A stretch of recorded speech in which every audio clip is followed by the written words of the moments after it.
Hello, and thank you for tuning in to this week's episode of Bite Size Cybercrime, the podcast where we discuss cybercrimes and cybersecurity news.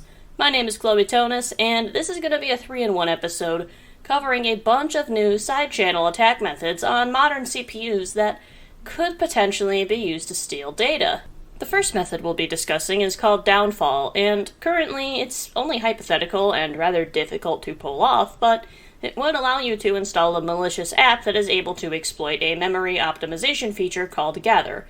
A memory optimization feature is supposed to allow the memory to be accessed faster and therefore increase the CPU performance, but it comes with some security issues as well. Downfall is able to use Gather data sampling to steal AES 128-bit and 256-bit encryption keys on a separate virtual machine. So, even if you have two virtual machines, if they're sharing the same core, data can be stolen from both. And not just encryption keys, but passwords, emails and messages, and banking information can be stolen using this method. The encryption keys are just especially important because if you have the encryption keys to the device, you can access pretty much everything on it. And since this can be done across virtual machines, it's especially dangerous in an enterprise environment that uses virtual machines as opposed to more traditional handing out laptops to people. Virtualization allows the creation of guest machines on one larger host machine, and these guest machines act like completely normal independent PCs. You're not supposed to be able to get to a different virtual machine from another virtual machine, but Downfall allows you to do just that. So if this can be practically pulled off by hackers in the wild, it could be used to steal data from a lot more PCs by just accessing one. However, this is only considered a medium security flaw because it was pulled off one time under very specific controlled conditions that are not necessarily guaranteed for a random hacker to find. There is currently not a full-on patch available, but there is a mitigation by activating some switches, although it may result in major performance issues,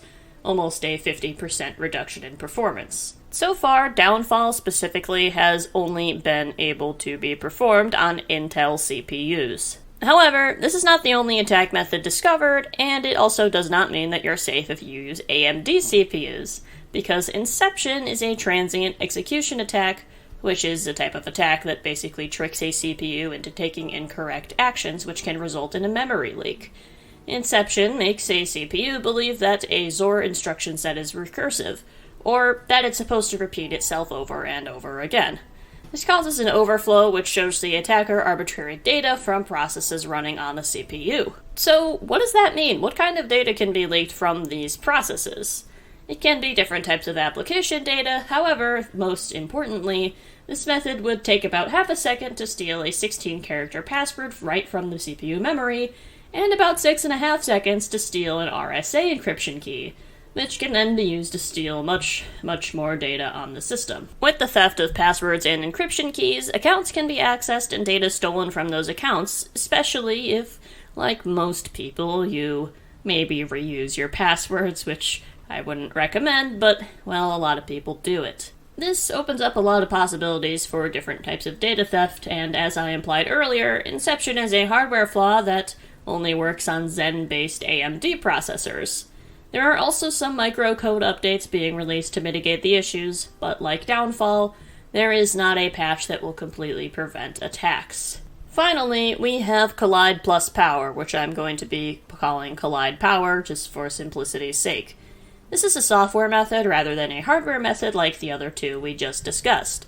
And also, unlike the other two we just discussed, Collide+Power impacts almost all CPUs on the market, not just one particular vendor, be it Intel or AMD. Although it is probably the lowest risk and least practical for attackers to use of the ones we're discussing today. However, like the other two, it is a means to leak data from the CPU.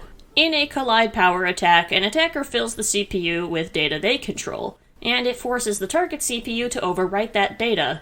The attacker-controlled data collides with the victim's secret key, and that collision changes the power consumption of the CPU, based on how many bits are changed. So, although the attacker cannot directly see any secret encryption keys, the attacker can measure the change in power consumption to see what has changed. and they could theoretically do this thousands of times to eventually find the exact value. And if that sounds crazy and impractical, that is because it is. Collide+Power doesn't let you leak a lot of data at once, and it takes a long time to get any actual values out of the data. This, unfortunately, is also rather complicated to mitigate, as to prevent collisions, you need to redesign the CPU at the hardware level, which you can't do if it's already in your PC. Although, there are still software-level mitigations that can be used, it just can't completely prevent similar attacks. CPU hardware attacks are very, very complicated.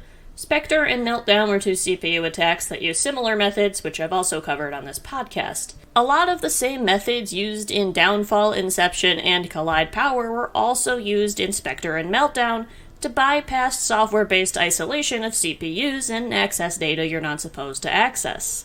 And although this particular trio of vulnerabilities can leak incredibly sensitive, completely unencrypted information to attackers, they can't be done over the web and must be performed by either physically being on the computer, or one of the virtual machines hosted on it, or using malware to pull off the attack.